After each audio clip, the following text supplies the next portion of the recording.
So this semester in macroeconomics, one thing that I learned about that can help me in the future in both my work and my personal life is about long-term growth economically. So how this can help me is if in work I'm in some kind of managerial position at a corporation, I learned about labor productivity specifically.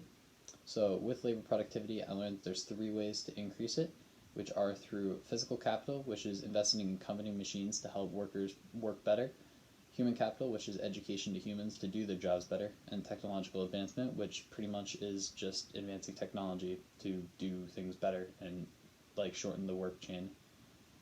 So of these three, I learned about how physical capital is the least effective in terms of increasing productivity because as you instill more and more machines, they become less effective over time.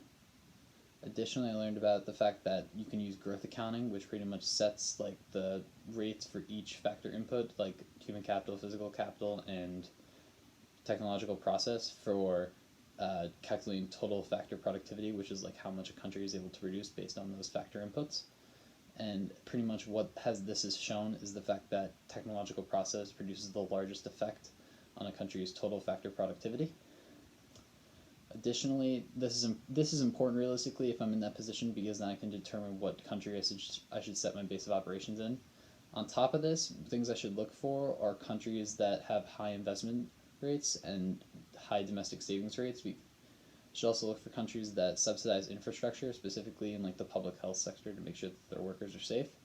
Additionally, I should look for countries that subsidize education and research and development because for human capital it's immense for in terms of growth.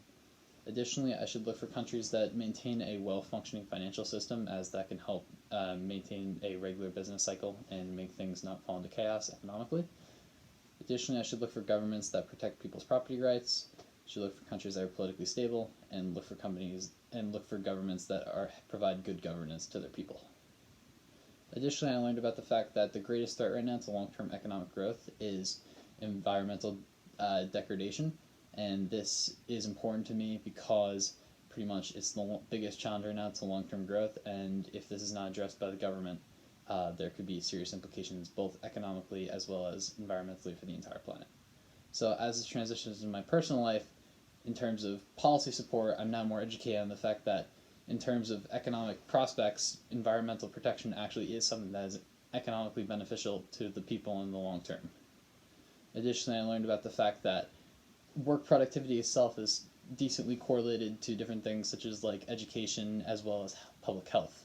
So there are also economic implications that I didn't know about before that I can now use to lead my political views in that respect. Overall, it can help me like think about things more thoroughly in terms of policy building